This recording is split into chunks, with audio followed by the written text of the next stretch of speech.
Znači ja želim da meni cijena kad ja dođem ne znam, u Njemačku ili Španjolsku da mi ista kao njima. Znači a ne da meni banka uzme na konverziji, banka ili bilo koja aplikacija. Niti lipu. Zašto? 2 puta sam morao na bankomat i uzeli su mi po tipa na 100 eura, jedno 3 eura, tako 3-4 eura. Što je jako puno. Ako plaćamo novčanicama, možemo plaćati i u kunama i eurima. To je jedino to razdoblje kad i jedno i drugo je u opticaju. A što platit ćemo u kunama, vratit će nam u eurima. Tako je, vratit će u eurima ako ima.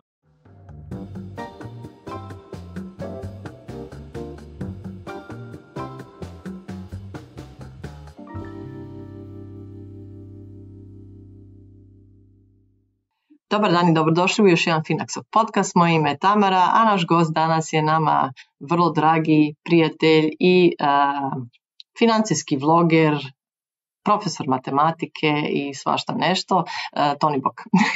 Bog, Tamara i Bog svima koji gledate ovo. Uvijek imam problema tebe najaviti jer ne znam šta sve da kažem, ima tu toga previše. je. Kad volim raznoliko, evo i šareno i majica mi je danas šarena. Da, tvoj životopis je toliko šarolik da je teško tu sve to spremiti, posebno kad imamo podcast pa moramo biti kao brzi, ali kratki. Danas Toni na temu uvođenje eura, znači nešto što je vrlo aktualno i što nas čeka vrlo brzo, pa evo neke najosnovnije stvari, znači prvo i osnovno, jesi ti uopće bio za uvođenje eura, te pitam? Pa ja sam uvijek za suradnju, to je inače meni moj neki životni princip, ja kužim da kad se ljudi nađu različitih znanja, različitih kultura, da to izađe nešto više, tako da u tom smislu jesam.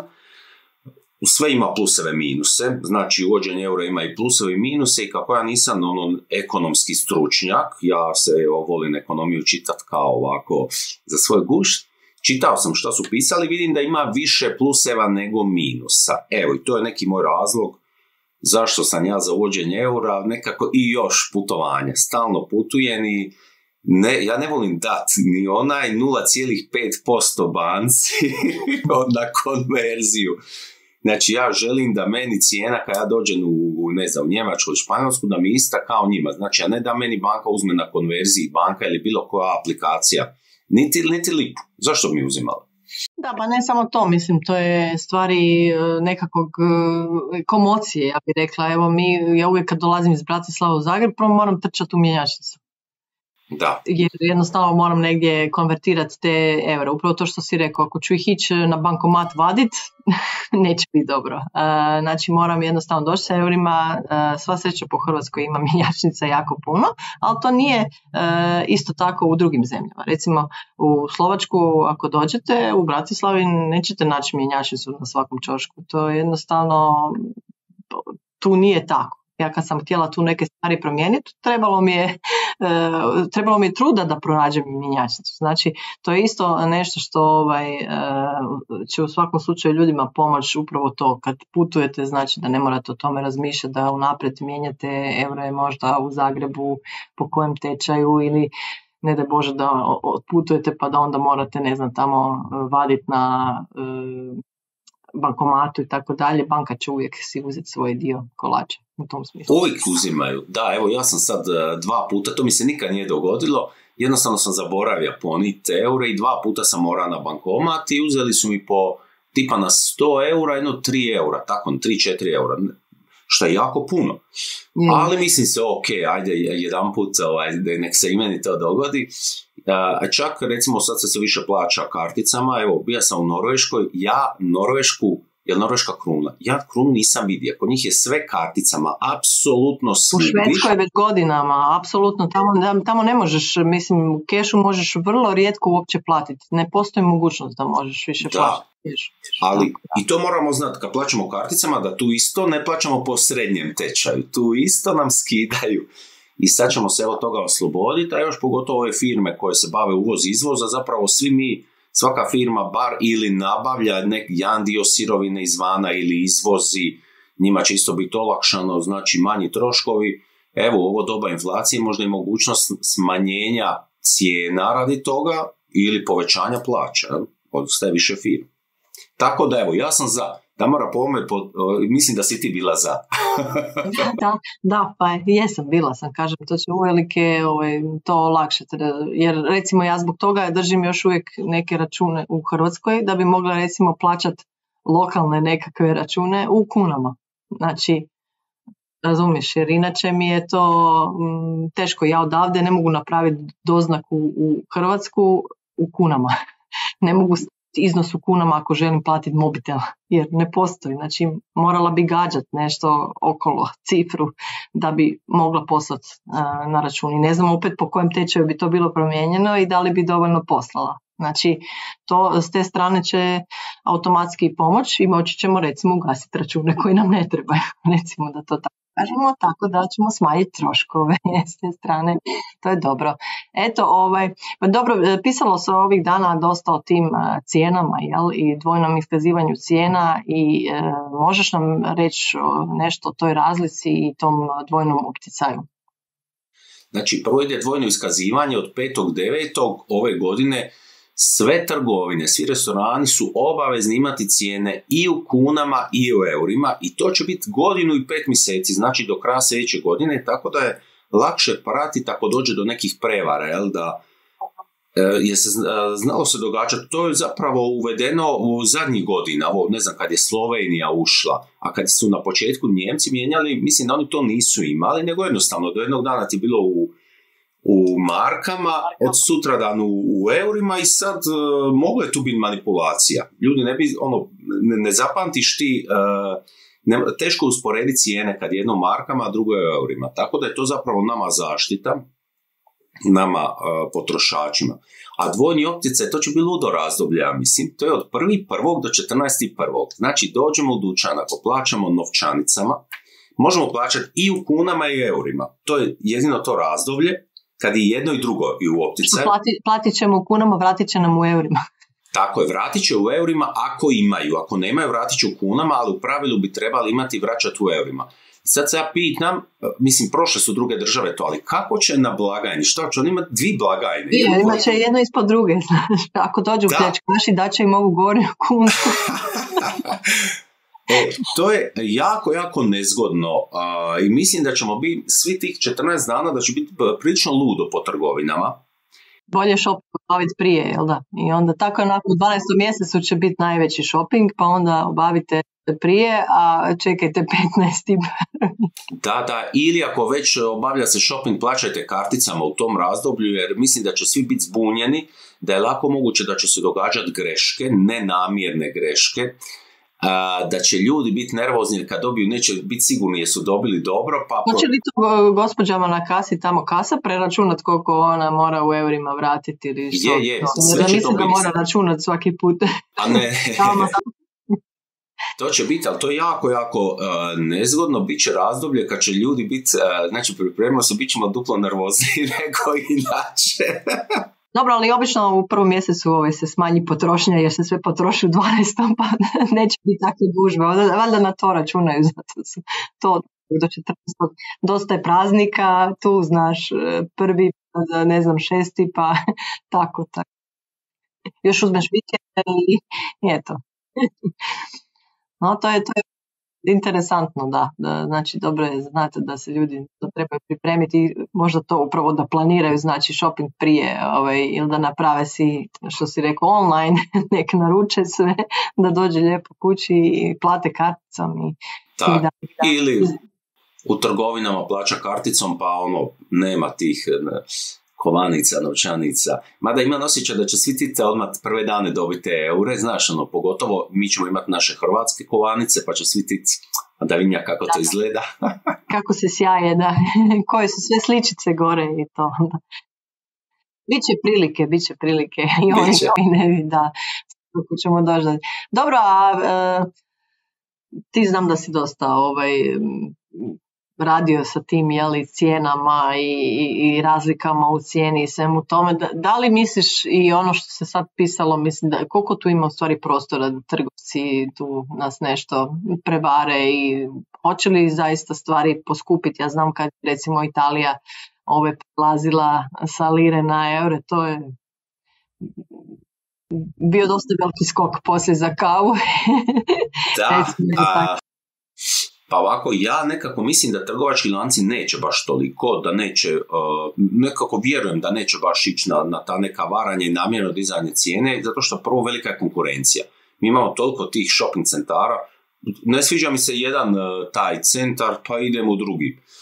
Tako da konkurencija će učiniti svoje, mada evo, sad znam za jedan tečaj plesa, bija je košta 350 kuna i sad će rast ono za nekih 60%, iznad 500 kuna. I kao ono prodanje, pa ide euro, svi će poskupiti, pa idemo i mi. Mislim, to je totalno pogrešan stav. Ajde da su rekli sa 350 kuna na 50 eura, pa to bi čovjek još akceptirao. A jako nezgodno tako imati razmišljanje, mislim da će im se to obiti o glavu. Malo je nezgodno što mi imamo uvođenje eura u najgorem trenutku. Inflacija. Katastrofa, znači mi nećemo sad znati šta je li nekad nešto su digli radi prevare ili jednostavno i stvarno proizvođačke cijene su jednostavno narasle. Plus, moramo znati recimo da nam je struja i plin su otišli gore, sad će ići još gore i da evo recimo jedan restoran gdje meni jedan prijatelj ide često na Gablece, imali su račun za struju 4.000 kuna, sad im je došla 12.000 kuna. Oni taj račun moraju platiti. Znači, oni moraju digni cijene, ne ide drugačije. Meni je jasno da oni moraju, znači čak i da im sirovina, da njima meso nije poskupilo šta je, oni moraju dignuti radi struje cijene. I sad... Da se to u plesnom centru dogodilo. Pa moguće, da. Jer zapravo air condition je radio. Nama građanima su cijene idu malo gore, ali poduzetnicima idu nekoliko puta cijene gore. Jednostavno oni to moraju kalkulirati. Znači imamo s jedne strane neke koji će stvarno ti prevariti, s neke strane, s druge strane imamo i ovo stvarno realno podizanje cijena radi energenata mora biti, što se ja nadam da kad se ustabili situacija za koju godinu da će se vratiti. Valjda. Možemo se nadati, da. Ja se nadam i u nekom kraćem roku od tih nekoliko godina koje si spomenuo, ali upravo tome, jel, kako se cijene ne preljevaju na privatne koriste, naravno da se preljevaju. Ako se situacija Ukrajina i Rusija smiri brzo i mi ponovo počnemo s Rusima kupovati energente kako treba, to će se brzo smiriti, ali ako ne, za koju godinu ćemo se mi već prebaciti na ove obnovljive izvore, treba par godina proći, tada ćemo biti neovisniji i tada će onda doći ta stabilizacija. To je moje razmišljanje, možda sam ja u krivu, ali tako nekako gledam. Pa je, mislim, uvijek kažemo da u kratkom roku teško predviđati stvari, jel? Tako da to je svakako tu i vidimo da se stvari što se tiče tog rata stalno nekako mijenjaju, tako da je teško tu reći što će i kako će, ali što više budemo neovisni, to je bolje u svakom slučaju, možemo onda imati malo veći izbor i samim time drugačije cijene. Jel? Čim imamo izbor, onda možemo i neke stvari birati, tako da. No, dobro, idemo dalje. Taj tečaj, jel, 7, 5, 3, 4, 5. Zašto baš toliko? Baš sam to čitao. Znači, to je stvarno, taj tečaj 7,5, 3, 4, 5, to nije neko slučajno nabaca znamenke, kao što puno ljudi misli. To neke randomly. To su rađene analize, kretanja tečaja do tada. Znači, ovaj tečaj je određen u 7. mjesecu 2020. na temelju brojnih makroekonomskih pokazatelja. Znači, koliko je dug države, štednje, dohoci građana, investicije, tisuće parametara i onda je taj tečaj točno određen. Tečaj se treba odrediti sa 6 znamenki, znači prvi je cijeli broj i još 5 decimala. Kod nas je ova 5. decimala 0, pa onda je ne trebamo spominjati. I on je, znači, nije slučajno određen i stvarno baš sam razmišljao kako bi bilo lipo da je 7,50. Ali da smo mi stavili 7,50, to onda ne bi bilo dobro, dovelo bi do, znači ekonomija bi patila. Da smo mi stavili neki okrugli, ne ide to tako. I recimo, evo, baš sam sad razmišljao, sad je bilo da su pekare već uvele cijene u eure, prebacile, ali zaokružile u eurima. Znači, pekare su sad imale nešto koša 6, 6,5, 7 i tako dalje. I sad kako bi lipo recimo sendvič od 15 kuna, da je tečaj 7,50, on bi točno košta 2 eura. Međutim, sendvič od 15 kuna, kad bi se išao prebaciva po ovom pravom tečaju, 1,99 eura. Kad se uvede euro, pekara ne želi one cente ni lipe. Pekara to mora staviti na 2 eura, što je zapravo 15 kuna i 7 lipa.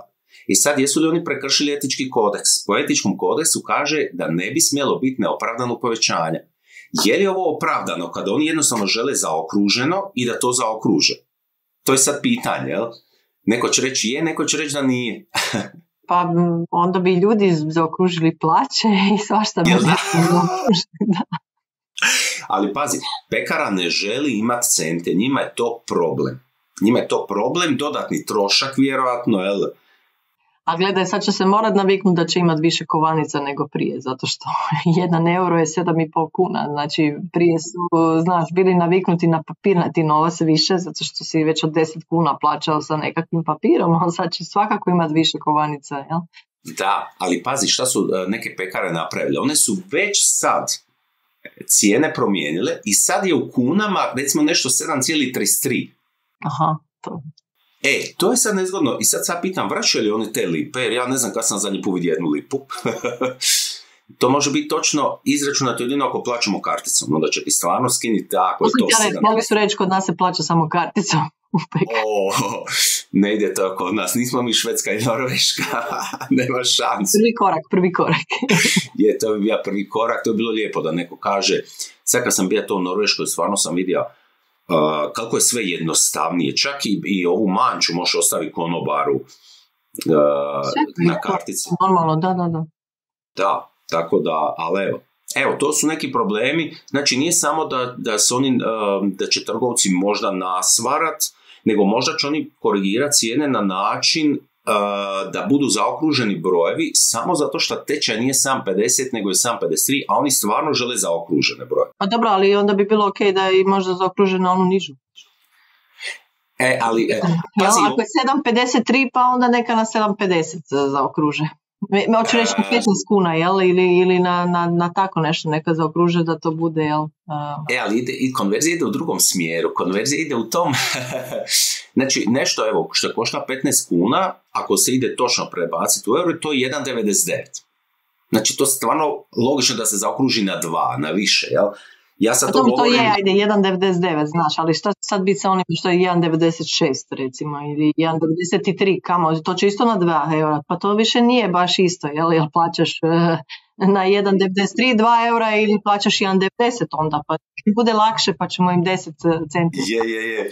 Pazi, bija sam pojeo sam kolač i pija kavu, jedan bar, Viva se zove. Šta su napravili? Oni su imali zaokružene cijene u kunama, na 10, 20 i tako dalje, i u eurima su zaokružili, znači oni se nisu u pretvorbi, oni su već objavili te cijene. Nisu se držali strogo ovog fiksnog tečaja. Prvo, uopće ne znam to dozvoljeno, ne znam je li dozvoljeno, moram to provjeriti. Drugo, pazi, baš sam išao provjeriti, jesu li sve zaokruživali na više ili na niže. Stvarno su, ovo što sam provjerio, par cijena bili fair. Znači, ako je zadnja decimala bila 5 ili više, zaokružili su na više, a ovo su zaokružili na manje. To je meni fair, ali ne znam je li zakonski dozvoljeno, to sam sad vidio za vikend, a sad ponedjeljak pa nisam imao mogućnost provjeriti. Imaće inspekcije pune ruke posla. Da. Mislim, ne bi im slala inspekciju, nego ako slučajno nije točno, samo ću im javiti da isprave da im ne bi inspekcija došla i kaznila ih, jer oni su vjerojatno išli u dobroj namjeri da bude lipo zaokruženo i kupcima, jednostavno i njima. Sad, dobra namjera nekad može biti protuzakonita. No dobro, to nam javi kad provjeriš, tako da znamo što s tim i kako s tim u slučaju da neko drugi ide na kavu negdje pa vidi pa može prišapnuti moje vlasnicima. Dobro, vidjela sam da si ti isto dosta pričao o tome sad, o kreditima eventualno i tim našim računima koje imamo, pa da li je sad dobro vrijeme za nešto mijenjati u tom smislu, možda znači potpisivati nekakve nove ugovore ili ne znam, s trajnim nalozima što će biti i kako to riješiti? Da, Ovako, znači ljudi imaju trajne naloge i sve ovo imamo u kunama, a od 1.1. idu euri, mi u principu ne trebamo ništa činiti. Znači ako imamo kredit, on će se konvertirati u euro 1.1. bez ikakve naknade i dobit ćemo novu otplatnu tablicu u eurima, mi ne trebamo ništa činiti ako smo zadovoljni s ovim stanjem. Ja uvijek kažem da ako imamo kredit kamatna stopa 4,2%, daj pogledaj, još uvijek ima negdje za 3, možeš konvertirati, uvijek se to isplati, osim ako je pred kraj, onda se ne isplati, znači veći krediti na početku to se isplati. Sve se radi automatizmom, znači mi ne moramo voditi brigu oko toga hoće li nama sad nešto se zaustaviti, jer moramo neki ugovor novi za tekući račun, osim jedne stvari, a to je ako imamo devizni račun. Znači ako imamo devizni račun na kojem su euri, imamo kunski. Ovaj kunski će automatizmom postati eurski i sve pitanje treba li nam 2 računa, šta će ti 2? Šta će biti s deviznima, da? Mislim, je da devizni još uvijek, naravno, na tim deviznima ovisi o banci, ali evo recimo ja znam u Erste banci imaš jedan devizni račun i u njemu možeš imati više tih nekakvih valuta, jel?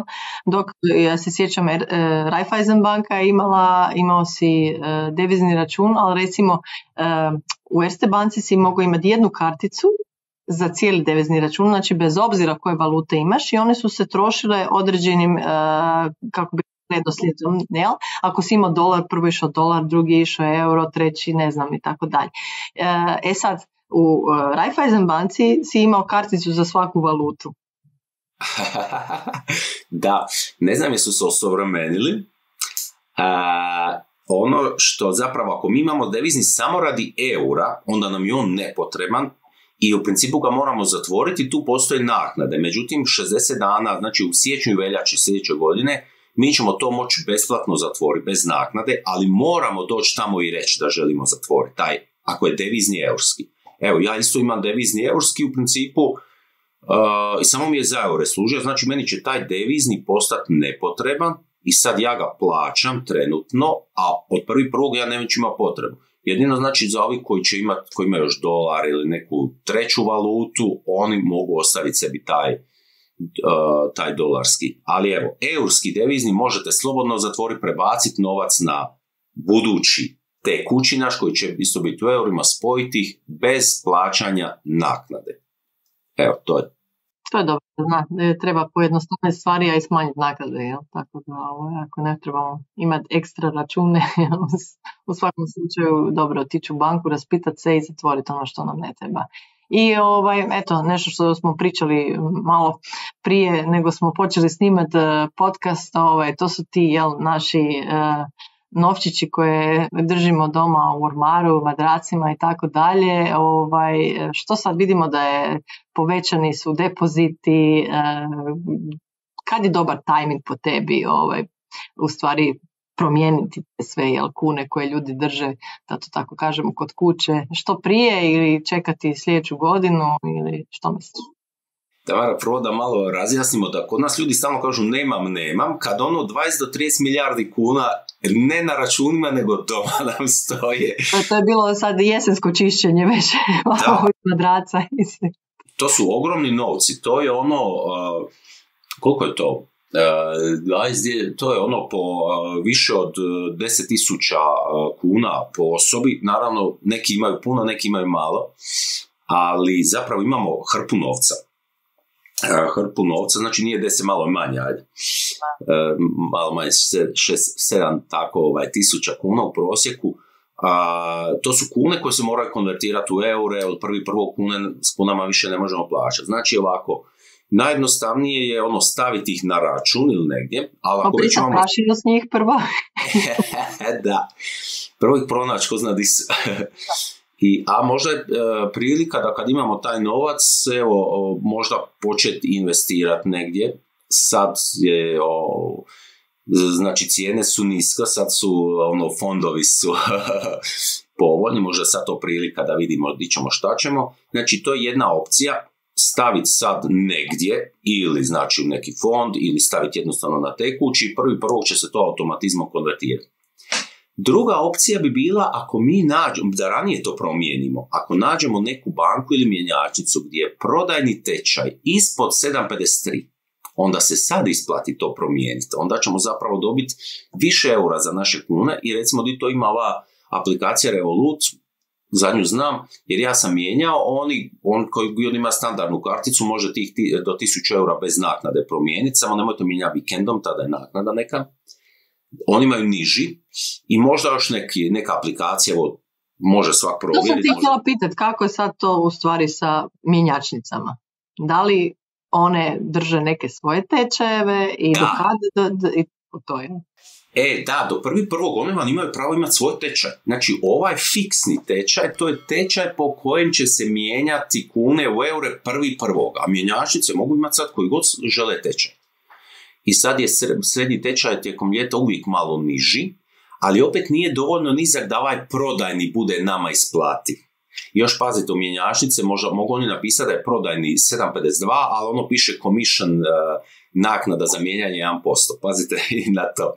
I pazite kad idete u velikim gradovima, posebno na moru, to sad katastrofa za mijenjati novce uvijek preko ljeta, ali i u Zagrebu, u centru, znači uvijek to su vrlo loši u principu tečajevi i znam nekoliko mjenjačnica u koje morate doći i reći onak, stvarno, ja sam odavde, zaista mi dajete taj tečaj, pa je u banci je bolji, jel? Znači, pregovarati, posebice ako dolazite sa većim iznosom, znači pregovarati da dobit ćete sigurno bolji tečaj, zato što oni imaju, da kažemo, turistički tečaj u centru grada, jel, isto u Zagrebu, tako da